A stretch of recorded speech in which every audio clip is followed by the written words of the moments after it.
안녕하십니까. 유통관리사 2급 유통물류 일반 관리를 맡아서 오늘부터 강의를 하게 된 박준혁 교수라고 합니다. 수업에 앞서서 유통관리사 2급에 대한 개괄적인 그 소개와 그리고 내용 구성, 그 다음에 이 교재를 어떻게 공부할지에 대한 부분을 먼저 설명해 드리도록 하겠습니다. 이어서 챕터 1을 설명하도록 하겠습니다. 유통관리사 2급은 아시다시피 대한상공회에서 자격평가사업단에서 운영하는 인증 자격증이죠. 그죠? 그래서 유통관리사를 따서 어떤 그 베니핏을 누릴 것이냐, 혜택을 누릴 것이냐라고 누군가 물으신다면, 유통관리사 자격증과 같은 경우에는 유통산업 쪽에서 사업주가 유통관리사를 고용을 하게 되면 이 고용주는 그 지방자치단체에서 지원하는 그런 지원금이라든지 그 다음에 세제 혜택이라든지 이런 것들을 볼 수 있게 돼요. 지금같이 이제 취업난이 심한 상태에서 고용주 입장에서는 좋은 인력을 뽑을 수 있는 좋은 기회이죠, 요즘이. 그러다 보니까 기왕이면 유통관리사에 있는 사람을 유통기업의 사장님이라면 뽑으실 수 있겠죠, 그죠? 여지라도 있으니까 어떤 혜택을 볼 수 있는. 자, 유통관리사는 1급, 2급, 3급으로 이루어져 있고 1급은 자격을 가지고 있어야 돼요. 뭐 10년 이상 유통관리사 2급을 따고 딴 이후여야 되고 10년간의 뭐 경력이 있다든지 이런 식으로 해야만 1급을 딸 수가 있고요. 여러분들이 공부하게 될 2급이 있고 3급 부분은 이거는 이제 소매상에서 접객, 서비스, 그다음에 매장 관리 이쪽과 관련된 특히 접객 내용이 많아요. 접객. 2급에서는 다음과 같이 이제 유통물류 일반 관리부터 부동산적인 의미를 갖고 있는 이제 상권 분석, 그다음에 유통 기업이라든지 유통 부문의 마케팅 논리에 대해서 배우는 유통 마케팅, 그다음에 정보 시스템을 빼고는 현 시대는 논할 수가 없어요. 기업 운영을. 그래서 유통 정보 시스템들의 활용에 대한 유통 정보 부분 이렇게 나눠져 있죠. 유통물류 일반 관리랑 마케팅이 각 25문제, 상권 분석과 유통 정보가 20문제씩으로 90문제 90문항 100분으로 이루어져 있는 시험입니다. 다소 여유는 있지만 산수 문제 몇 개 나오게 되면 시간을 다 쓰게 되겠죠. 그죠? 자, 유통물류 일반 관리. 유통관리사는요, 그 물류관리사랑 비교해서 봤을 때 그 상적 유통 쪽을 주로 다루는 중간상들. 상적 유통이라고 하는 것은 뒤에 나와요. 설명이 나오는데 매매와 마케팅, 소유권 이전. 매매라고 하는 것 자체가 중간상이 주로 하는 마케팅 역할이라고 얘기를 하거든요. 이 중간상 입장에서의 기업의 운영, 경영경제 마케팅을 이해도를 측정하는 자격증이 이제 유통물류 일반 관리의 기본 베이직, 모토가 되는 거죠. 유통관리사의 핵심이 되는 거예요. 중간상 입장에서의 경영경제 마케팅을 배운다. 이렇게 생각하시면 돼요. 물류관리사는 물류기업이나 물류부문 입장에서의 경영경제 마케팅을 배워요. 표현을 해보면 똑같은 것을 바라보지만 상적 유통 쪽에서 바라보는 것과 물적 유통 쪽에서 바라보는 경영경제 마케팅은 같은 것이지만 다르게 적용할 수 있거나 받아들여야 되는 측면들이 있는 거죠. 나중에 물류관리사랑 할 때도 중첩되는 내용이 많다 보니까 유통관리사 취득에 성공을 하시게 되면 추후에 물류관리사까지도 저희 신지원과 함께 해주셨으면 좋겠습니다. 유통물류 일반관리는 유통관리사 2급 전체 과목 중에서도 베이직을 이뤄요. 기본 이론들에 대해서 나오다 보니까 전 과목 내용이 한 50% 정도가 유통물류 일반의 내용이 나온다고 볼 수 있어요. 다른 과목의 내용에서도 기반으로 깔고 간다라는 거죠. 그만큼 중요해요. 기초가 단단해야겠죠, 그죠? 전체 장애 구성을 보게 되면 베이직 오브 베이직, 그죠? 기초 중에 기초인 유통의 이해부터 유통 경영 전략, 그다음에 유통 경영 관리, 전략과 매니지먼트 관리, 그다음에 상적 유통 부분이죠, 이쪽은. 물적 유통 부분인 물류 부분에 있어서의 경영 관리. 그다음에 모든 기업이 직면하고 있는 기업의 윤리와 법규 부분까지 이루어져 있고요. 2007년도부터 출제된 기출문제를 분석해 봤을 때는 다음과 같이 기출 분석의 내용들이 나눠져요. 분포는 이렇게 돼 있고요. 빈도, 출제 빈도는 이렇게 돼 있고요. 보시다시피 제1장의 유통의 이해 부분하고 물류경영관리 파트가 가장 단일 빈도로는 가장 높은 출제 빈도를 갖고 있죠. 그리고 1장이라고 하는 부분은 거의 한 40%에 육박하는 출제 빈도를 갖고 있기 때문에 가장 중요시 여겨야 되는 파트라고 볼 수 있어요. 그 중에서도 유통경제 파트는 지금까지 빈도로는 적었는데 총 빈도로는 적지만 최근 추세로 보면 이쪽 부분이 좀 어렵기 때문에 그 변별력을 기리기 위해서 경제 쪽 내용들이 좀 많이 나온다라는 측면들. 머리가 아파도 좀 보시라는 내용 전하면서 교재의 특성을 말씀드리겠습니다. 본 교재는 유통관리사 2급 본 교재는 2007년 이후의 모든 기출문제를 분석을 해서 거기에 있어서 빈출 빈도가 높거나 최근 빈출 빈도가 높아진 추세상으로 빈출이 높은 그런 부분을 위주로 아주 짧은 시간 내에 시간을 절약해서 핵심을 파악하고 문제를 풀 수 있는 능력을 기르도록 컨셉을 잡았습니다. 그렇게 작성된 책이고요. 그래서 책 자체에는 빈출이라든지 출제 유형을 잘 알 수 있도록 체크를 해 두었습니다. 본 동영상 강의는 무한정 시간을 줄 수 있는 게 아니라 시간이라는 제약을 갖고 있기 때문에 먼저 여러분들에게 권장 학습 방법을 일러드리면 먼저 살짝 읽으세요. 읽으시면서 책에 중요하다고 표현되어 있는 부분들, 빈출이라고 적혀 있는 그런 부분들을 확인해 가면서 가볍게 전체적인 부분을 먼저 읽으시고요. 여기서 그 설명으로 나오는 인문사회과학 쪽 단어들 일일이 다 설명해 주면 책이 너무 두꺼워지죠. 그 부분들은 그 인터넷을 이용해서 내용들을 좀 적어 두시길 바라고요. 그 다음에 이제 본 동영상 강의를 들으면서 베스트 오브 베스트 빈출 문제. 그리고 교수님이 추세상으로 이 부분이 더 많이 나오기 때문에 강조하고 싶은 부분. 요거 위주로 시간 효율 좋게 수업을 들으시면 좋겠습니다. 그 다음에 제가 가르쳐 드린 것은 말 그대로 학이에요. 가르치는 거죠. 가르치는 것. 여러분들이 제 강의를 듣고 나서서 복습을 하시지 않는다면 아무 소용이 없어요. 아무리 강의가 재미있어도 소용이 없단 말입니다. 그러니까 나중에 복습을 하시면서 본인이 이해한 게 맞으신지 그 카페나 블로그, 지식인 같은 소통 수단을 통해서 저에게 확인을 받으셔도 좋습니다. 아주 좋은 학습 방법이라고 보여집니다. 자, 이렇게 그 교재의 특성을 알려드리고 권장 학습 방법을 알려드렸으니 이제는 그 챕터 1의 내용부터 수업을 진행해 보도록 하겠습니다. 진심 어린 마음으로 여러분의 합격을 기원하면서 수업 시작하도록 하겠습니다. 유통의 이해 부분. 첫 장에 보면 이런 표가 있습니다. 유통의 구분입니다. 여기에는 유통활동이라고 구분되는 상적 유통과 물적 유통으로 나눠진다라고 표현하고 있습니다. 이 상적 유통은 상거래 활동, 판매와 구매, 그래서 뭐라고 불러요? 매매라고 얘기를 하죠. 소유권 이전 활동, 적어두세요. 옆에다가 소유권 이전 활동.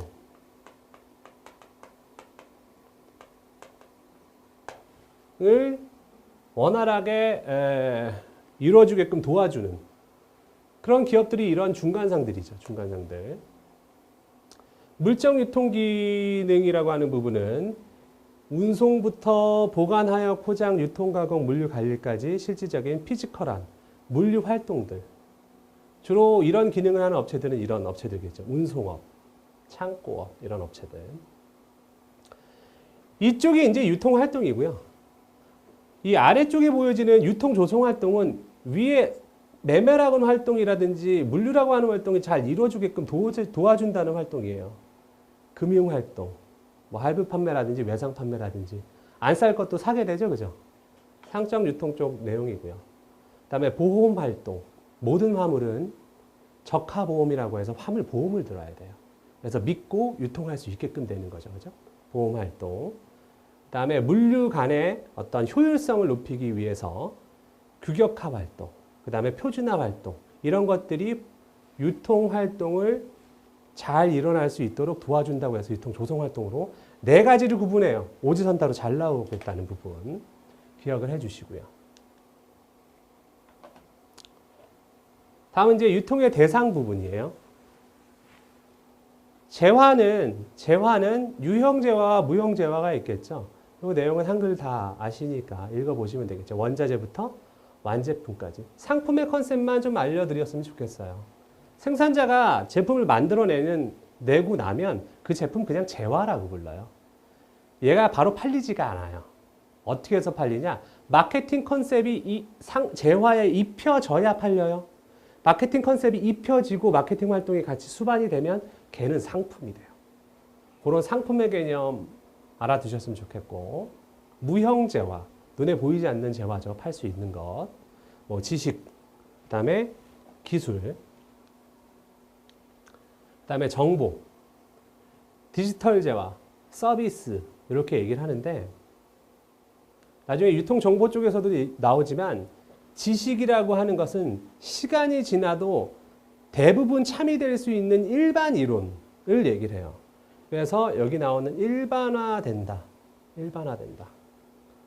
여기에 단어에 줄을 쳐주세요. 일반화할 수 있다.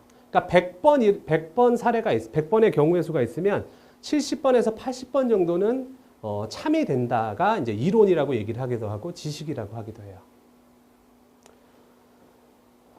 지식 부분에서는 이 부분을 강조하고 지나가시고요. 정보라고 하는 부분은 여러 가지 상황에서 일반적으로 대다수 참이 되는 상황이 아니라 특정 상황에서 참이 되는 게 정보예요. 특정한 목적과 문제 해결. 또물뱅이 쳐놓으시고요. 그 다음에 디지털 재화. 이거 뭐 mp3 파일이라든지 AVI 파일 이런 것들 생각하시면 돼요. 얘는 그 한 단위 추가 생산하는데 거의 비용이 들지 않는 재화로 나중에 또 소개가 되니까 지나갑니다. 그 다음에 서비스 부분. 서비스 부분으로 해서 시험에 나왔던 빈출됐던 부분은 이런 거예요. 사람 중심 서비스. 사람이 없으면 서비스 자체가 안 되는 것들. 제가 하고 있는 강의라든지 컨설팅이라든지 자문 같은 것. 사람 중심 서비스라고 불러요. 두 번째는 설비 중심 서비스인데 특히 이 구분 중에서도 설비 중심 서비스가 많이 나와요. 얘는 설비가 없으면 서비스 제공 자체가 안 되는 숙박업, 레저업, 운수업.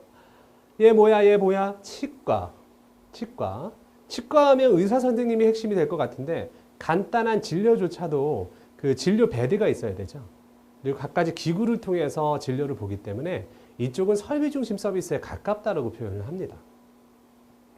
그다음에 제품 중심 서비스는 하나만 기억하시면 돼요. 무슨 판매업, 무슨 판매업이라고 표현된 것은 제품 중심 서비스로 시험 문제에서는 그 구분이 다른 성격의 서비스를 골라내시오.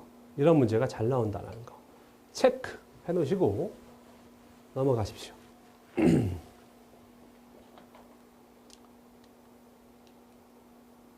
다음은 상품과 서비스의 비교. 유형재화와 무형재화 중에서의 서비스와의 비교죠. 서비스만 보죠. 서비스. 그냥 부모님한테 해드리는 안마를 생각하시면 돼요. 형태가 없어요. 서비스는. 형태가 없고요. 그리고 어제 해드렸던 안마와 오늘 해드린 안마의 품질이 틀려요. 다를 수 있어요. 그죠? 이질성. 저장이 안 됩니다. 킵해둘 게가 안 된다는 거죠. 저장되지 않아요. 그리고 생산과 소비는 비분리성을 가져요. 동시성을 가진다는 거죠. 안마를 하는 동시에 내가 생산자죠. 제가 하게 되면. 부모님은 받으시죠. 바로. 소비를 하세요. 안마 서비스를. 그래서 생산과 소비가 비분리되는 그런 특징을 가지고 있고요. 생산자가 바로 소비자한테 서비스를 바로 제공하기 때문에 짧고 단순한 유통 경로의 길이를 가진다고 얘기해요. 경로의 길이는 나중에 언급이 되지만 여기에 먼저 나왔기 때문에 설명을 드리면 경로의 길이라고 하는 것은 제조업자부터 최종 소비자까지 마케팅 기능을 분담해주는 도소매 사항들이 있어요. 이 중간상들이라고 하는 중간상들이 많이 껴서 최종 소비자까지 재화가 전달이 되면 경로의 길이가 길다라고 표현해요. 적으면 짧다라고 얘기를 하고요. 그 정도 아시고 지나가면 되겠고요. 다음은 이제 효과적인 서비스의 분류 기준이라고 해서 최신 기출문제였어요. 서비스를 받아들이는 주체와 서비스의 추상성, 고객과의 관계 유형과 서비스 전달 성격,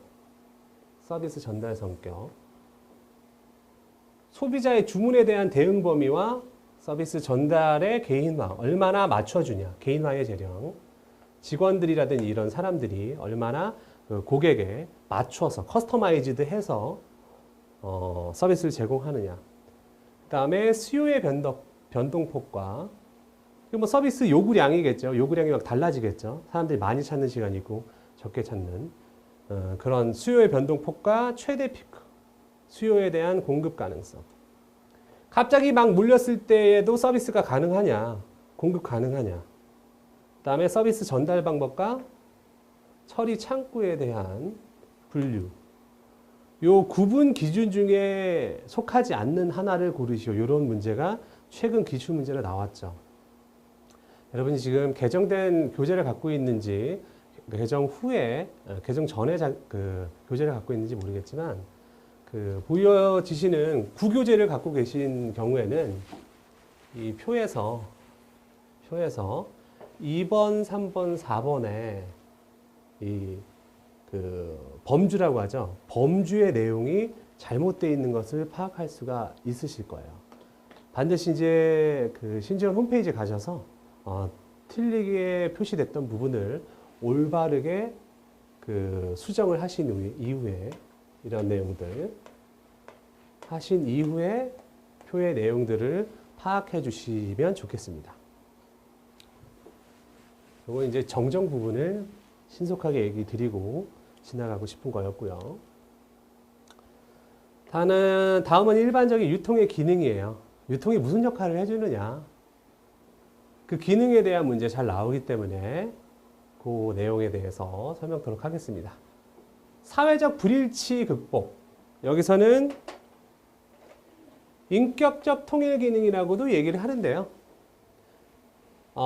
생산자도 사업자 등록 번호를 가지고 그 다음에 세금을 내죠. 돈을 벌면. 얘도 인격체예요. 사람만 주민등록번호를 가지고 돈을 벌면 세금을 내는 게 아니라 사업자도 마찬가지이기 때문에 생산자도 인격체고 소비자도 인격체. 그 두 인격체 간의 간격을 줄여주는 활동을 한다.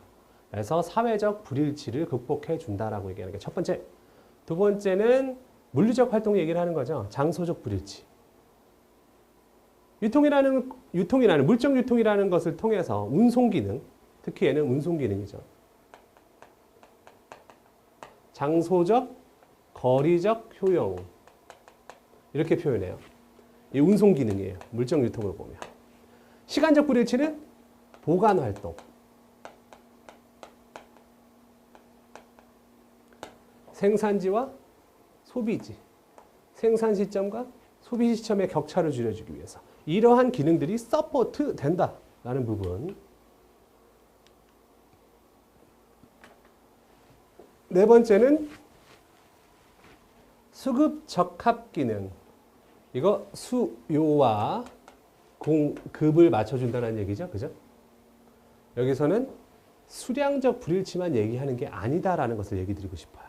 소비자가 요구하는 제품, 품질, 수량, 가격 이런 것들에 맞춰서 공급해준다. 이것이 이제 수급 적합 기능. 그래서 밑에는 이제 품질적 불일치에 대한 내용도 이어서 소개되고 있고요.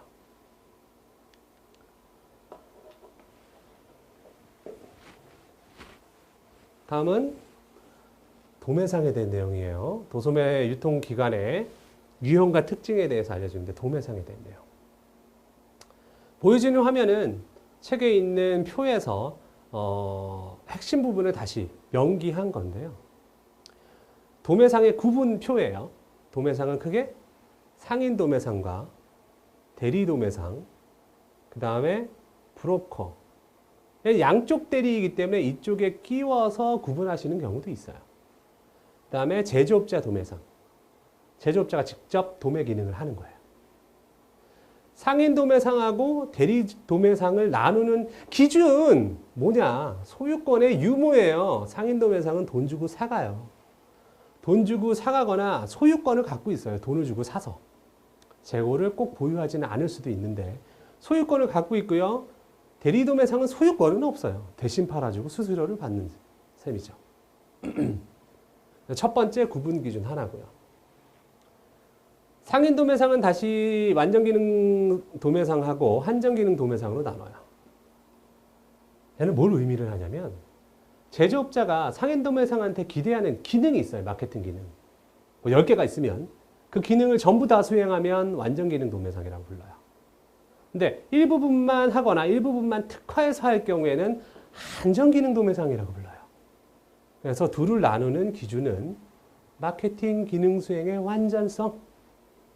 두 번째 구분 기준이죠.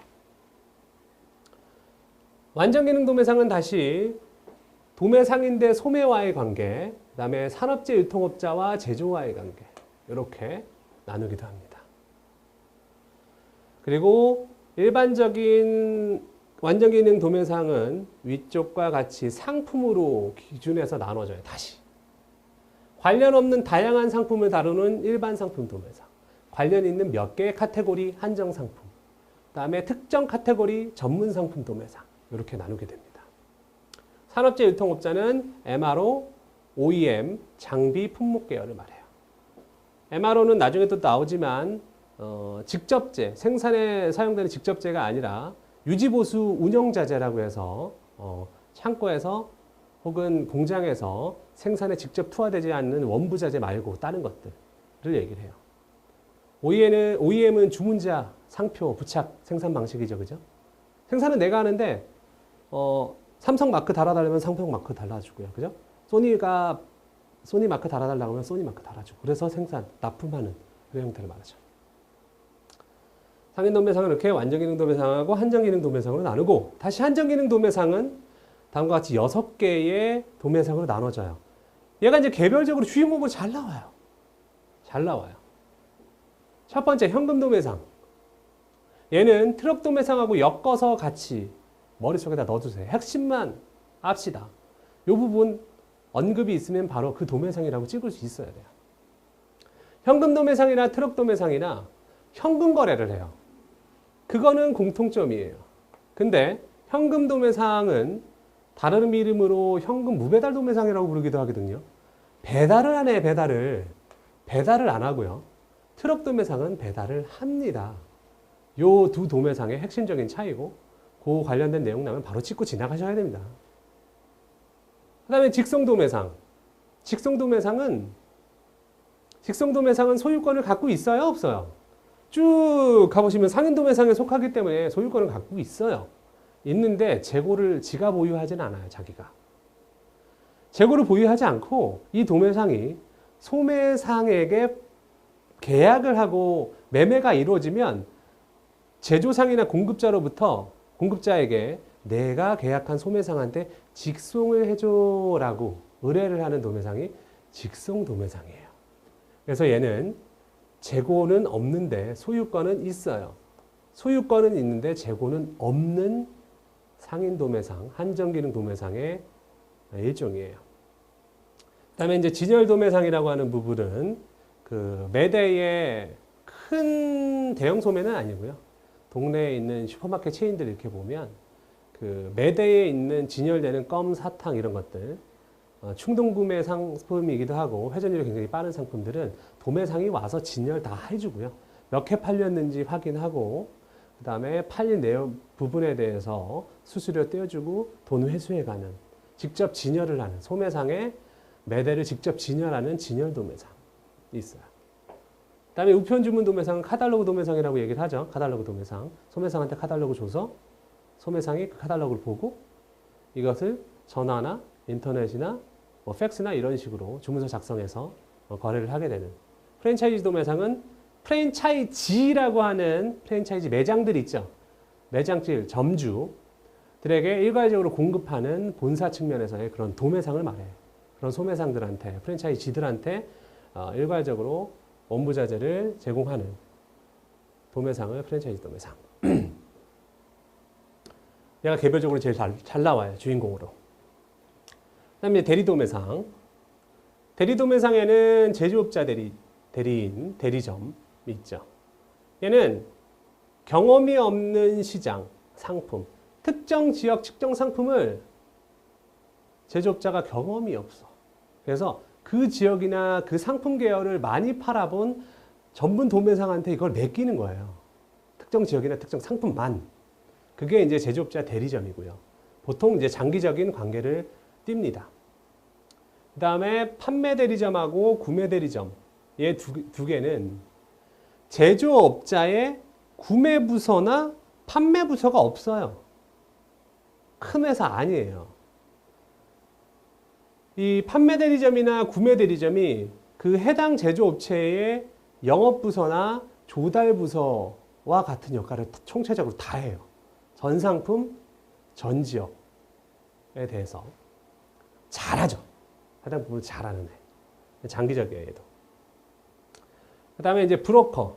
브로커도 이제 대리점에 낄 수 있어요. 얘는 한쪽을 대리해주고 수수료를 받는다면 얘는 양쪽을 대리를 해주죠. 판매자와 구매자. 얘는 소유권도 없고 재고도 안 가져요. 그냥 팔고자 하는 사람하고 사고자 하는 사람 연결만 해주고 양쪽한테 수수료를 받는 공인중개사 같은 거 생각하시면 돼요. 집 사고 팔 때 부동산. 대리점에서 하나 더 남았었네요. 수수료 상인. 수수료 상인이라고 하는 얘는 대신 팔아줘요. 재고를 대신 받아서 판매를 하고 판매분에 대해서만 수수료를 받는. 과거의 개념으로 보면 위탁상인이라고, 객주라고 표현하기도 해요. 다른 표현은 위탁상인이라고 보기도 하고요. 얘는 소유권은 없어요. 그러나 재고를 보유해주고 대신 판매한다는 그런 측면. 판매 재량권이 있다. 재고 있고요. 소유권은 없는 형태. 브로커. 브로커는 과거의 개념으로는 거간이에요. 거간. 그래서 판매자랑 구매자랑 연결시켜주고 양쪽 수수료 받는 측면들. 그 다음에 제조업자 도매상. 제조업자 도매상은 직접 도매 기능을 수행하는 거죠. 그죠? 그러니까 판매 지점이 있고요. 판매 사무소가 있어요. 판매 지점은요. 실제로 재고를 보유하고 판매를 하겠다는 컨셉을 가진 곳이에요. 그래서 재고도 갖고 있고요. 전문 판매원이 있어요. 판매 사무소는요. 판매 사무소는 판매 계약 체결이 목적이에요. 그래서 재고를 보유하지 않아요. 전문 판매원, 전문 사무원, 그죠? 있어요. 근데 이걸 막 팔기 위한, 보여주고 막 이런 판매가 아니라 설명 위주의 사무 판매원이 있죠. 매매 계약의 성사 목적이에요. 그래서 이 도매상 부분은 유통관리사 2급에서 시험 문제에서 무조건 나온다고 생각을 하시고, 이런 구분의 기준들, 어느 카테고리에 있으니까 어느 속성에 속한다. 그죠? 그 다음에 한정기능 도매상에 대한 특징. 요 특징 딱 얘기를 해주면 바로 파악하고 찍고 지나갈 수 있도록 그렇게 훈련해 주시길 바랍니다.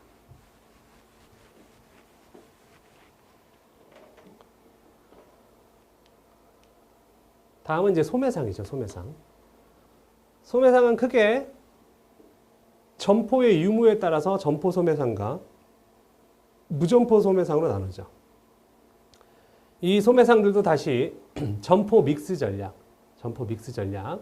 양과 그죠? 품종과 그다음에 고객 서비스 수준 이런 것들을 가지고 이렇게 업태가 달라져요.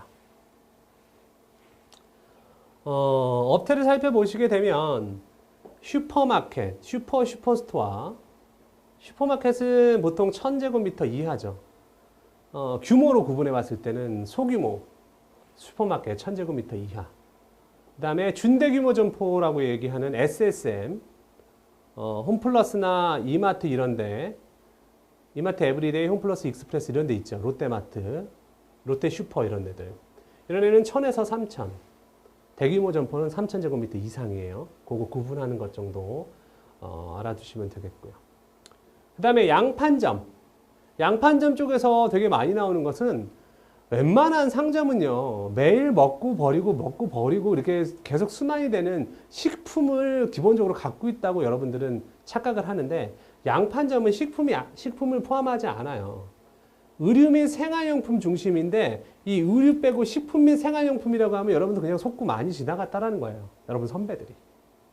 그래서 뭘 다루는지 이거 잘 기억해 두세요. 아주 단순한 내용이지만 당연하다고 생각해서 잘 지나가는. 혹은 이러한 형용이 있어요. 형용 문맥. 규모는 백화점, 운영은 할인점처럼. 이건 저서비스라는 얘기예요. 저서비스. 할인점 형태. 다양한 품목. 그 다음에 드러그스토어. 드럭.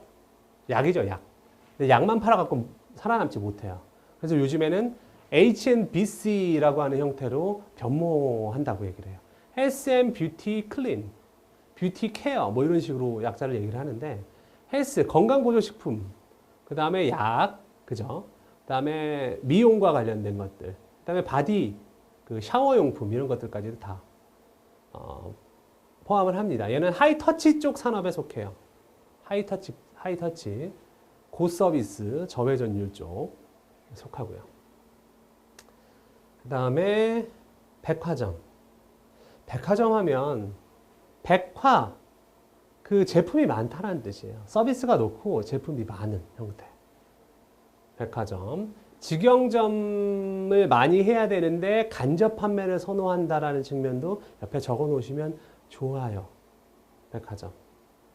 그런 측면들. 고서비스, 하이터치 쪽에 속해요, 얘도. 그 다음에 전문점, 특정 제품, 소수 제품이죠. 소수 카테고리의 길고 깊은 상품 믹스를 갖고 있고요. 특정 시장을 타겟팅하는 경우가 많아요. 특정 시장. 그러니까 특정 품목, 상품을 하기도 하고 특정 시장을 타겟팅할 때도 이제 전문점이라고 얘기를 한다는 거죠. 실버, 노인, 그다음에 미시족 이런 것 같이. 얘는 점포가 많지 않아요. 대신에 찾아오는 고객의 거리가 길어요. 이것을 이제 넓은 점포 커버리지를 가졌다라고 표현합니다. 보통 전문점은 고가격 고서비스, 그 다음에 독립입지, 외딴데 저가에, 그죠? 저가 임대료를 내는 곳에 전국에 별로 없는 그런 형태를 띠죠. 그 다음에 뭐가 있죠? 전문 할인점. 전문 할인점에는 이런 것들이 있어요. 형태로 보면 완구 쪽에는 뭐 롯데 쪽에 보면 토이저러스라고 해서 전 세계 그 장난감 다 모아놓은 데 있잖아요. 그런 것들. 의류로는 뭐 리미티드 갭 마셜, 가전은 서킷시티, 문구는 스테이플스, 오피스맥스, 주택보수는 홈센터, 홈디포, 로우. 근데 이 홈디포 이런 쪽에 그 문제가 나왔었어요. 뭐라고 부르느냐. 이런 것들을 다 주택보수와 관련된 것을 다루는 전문 할인점은 무엇이냐. 이런 문제들 과거에 나왔다는 거죠. 그 다음에 대형마트 할인점. 이 전문 할인점의 내용에는 얘는 전문점의 특성도 갖고 있고 할인점의 특성도 갖고 있어요. 전문점은 분명히 앞서서 하이터치라고 했어요. 고가격, 저회전율을 가지는데 전문 할인점은 전문성은 띄고 있는데 회전율과 서비스를 낮추고 가격을 낮춘 그런 할인점의 특성을 하이브리드 했어요. 그래서 품목 특성으로 보면 특정 제품, 그리고 멀리서 찾아오는 것은 똑같아요. 그런데 고가격 고서비스가 아니라 저가격 저서비스 가지고 셀프 서비스라는 하이테크 산업이에요. 진열, 자기가 알아서 가져가서 구매를 하는. 독립입지라는 측면들은 같고요. 이렇게 종류와 전문 할인점의 특징에 대해서 설명을 드렸고요. 대형마트 할인점, 하이퍼마켓, 식품과 비식품의 비율이 60대 40이다. 교회 입지를 가지고 있다. 뭐 까르푸, 뭐 이런 것들을 설명하죠. 슈퍼센터는 슈퍼스토어와 드러그스토어를 합친 것이다. 아울렛, 2월 상품들이죠. 카테고리 킬러, 대형 할인점 쪽에도 속한다라는 거예요. 이때 전문 할인점으로 별도로 구분해놨지만 크기로 봤을 때는 여기에 속하게 할 수도 있다라는 측면. 그 다음에 회원제 도매클럽, MWC라고 하는 코스트코 같은 게 대표적인 것이 되겠죠. 그죠? 코스트코. 일정 회비를 내고 저렴하게 구매를 할 수 있도록 하는 것들. 편의점.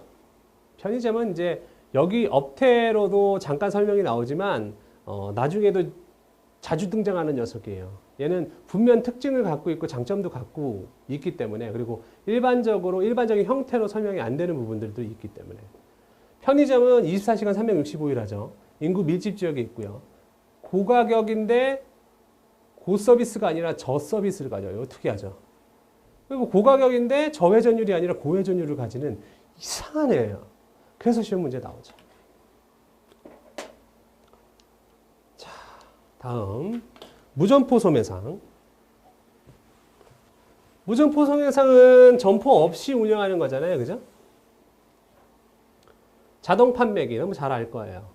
그 다음에 방문 판매. 찾아가서 옛날에 뭐 화장품이나 이런 것들 이렇게 판매를 많이 했었었죠. 보험도 그렇고 요즘에는 그 애들 책들도 이렇게 방문 판매하시는 분들이 계시죠. 텔레마케팅, 전화해서 판매를 일으키는 형태들. 그렇게 전화 오는 것들을 그 회사 입장에서는 아웃바운드 콜이라고 불러요. 그 다음에 카탈로그 판매, 인터넷 소매, 전자상 거래, 그죠? 인터넷. 그 다음에 TV 홈쇼핑. 좋아하시죠? 열광해요. 몇 번 안 남았다고 하고 마감 임각이라고 하는 거 있죠. 성숙기에 가까워진 TV 홈쇼핑 업체. 그 다음에 모바일 마케팅. 여러분 스마트폰을 통해서 거래가 이루어지게끔 하는 측면들. 이쪽에서는 얘 자체로 주인공으로 나오는 것보다는 상세한 설명 중에서 설명이 틀린 것 하나, 매칭이 잘못된 것들을 고르시오 이런 문제 나오고요. 개별적인 개념들에 대해서 나오기도 해요. 오프 프라이스 스토어, 얘는 이제 뭐 신업태죠. 유명 상품을 다뤄요. 메이커예요, 메이커. 근데 정규 유통 채널이 아니라 비정규 유통 채널을 통해서 구입하거나 2월 처분품을 구매해서 파격적인 가격으로 유통한다라는 특징을 가지는 게 오프 프라이스 스토어라고 얘기를 하고요. 복합 쇼핑몰, 파워센터 같은 걸 말해요. 파워센터. 뭐냐? 아까 전에 말했던 그런 카테고리 킬러와 같은 전문성을 가지고 있으면서도 사람을 엄청 많이 흡입할 수 있는 핵점포적인 특징을 가지는 애들을 한 대 다 모아놨어요. 뭐 그래서 영등포에 보면 타임스퀘어라고 하는 그런 곳들을 보면 백화점도 있고 뭐 다 있죠. 영화관도 있고 매장도 있고, 근데 규모도 엄청 다 큰 애들이 계속 줄줄이 이어져 있죠. 그런 것들을 말해요. 카테고리 킬러들과 핵점포들의 집합체. 근데 이 전체의 컨셉은 한 개의 업체가 짠다라는 것. 특징이에요, 특징. 그 다음에 TV 홈쇼핑 내용 중에서 인포머셜이라고 하는 개념. 인포머셜. 정보를 제공을 해서 커머셜, 상거래를 일으킨다라는 측면에서 TV 광고와 다른 방식으로 거래를 일으키는 그런 걸 말하죠. 이 인포머셜은 주로 그 방송 시간대가 심야나 새벽과 같이 싼 시간, 케이블 방송, 싼 방송국이죠, 그죠? 케이블 방송이나 심야 새벽대에 정보를 뭐 만드는 복장 입고 나와서 재료들 다 갖다 놓고 공구 같은 거 다 갖다 놔서 막 처음부터 끝까지 뭘 만드는 이 전 과정을 30분에 1시간 동안 설명하는 그런 식의 광고 방송들을 이제 인포머셜이라고 불러요. 다음은 SNS 마케팅. 소셜 네트워크죠, 그죠? 여러분 많이 하는 뭐 트위터, 페이스북 뭐 이런 것들을 하는데 그런 것들을 이용한 마케팅이라는 거예요. 이 소셜 커머스의 종류는 심심치 않게 나오고 계속 나오는 추세예요. 기존에 있던 것보다는 섹시하고 새롭잖아요. 그러니까 소개를 많이 하죠. 플래시 세일하고 그룹 바이는 같이 생각해 주시는 게 좋아요. 둘 다 제한된 시간 동안 거래한다는 것은 공통점이에요. 근데 뭘 찾아야 되냐? 플래시 세일은 제한된 시간 동안만 상품을 판매하는 거라면 그룹 바이는 제약이 있어요. 제한된 시간 말고도. 목표한 수요가 모여야 거래가 시작이 돼요. 그게 달라요. 다음은 소셜 쇼핑. 얘는 할인된 가격과 양질의 상품에 대한 경험을 공유하는 거예요. 어디에? 여러분의 소셜 네트워크에. 그러니까 어떤 상점에서 구매 후비를 쓸 때 밑에다가 라디오 버튼에다 페이스북이나 트위터 계정만 하나 연결해 놓고 체크만 해주면 그 쇼핑몰에도 후기가 올라가고 소셜 네트워크에도 올라가요. 그러면서 포인트를 주죠. 더 주죠. 그런 게 소셜 쇼핑이고요. 소셜 쇼핑 앱스는 스마트폰에 깔리는 애플리케이션이에요. 그래서 그 소비자가 처음 가는 지역에서 어떤 특정 상품을 찾고 싶으면 이 앱에 접속을 해서 해당 재화를 제공하는 업체를 빨리 찾아요. 빨리 찾고 게다가 거기서 쿠폰도 제공해줘요. 쿠폰을 다운받아가지고 재빠르게 재화를 구매할 수 있는 효용, 싼 가격으로, 할인된 가격으로 살 수 있는 그런 그 가치를 제공하고요. 그 업체 입장에서는 내 고객이 아닐 뻔했던 고객을 잡을 수 있는 그런 기회를 제공한다라는 그런 매매를 활성화시켜준다라는 특징. 그리고 이러한 활동들이 이제 SNS에 이제 공개되는 그런 측면들. 소셜 쇼핑 앱스라고 부릅니다. 쿠폰 준 게 그 증거예요. 나중에 이제 판매 업체한테 수수료를 받겠죠. 그 쿠폰을 근거로 해서 사용됐다는 근거를 해서.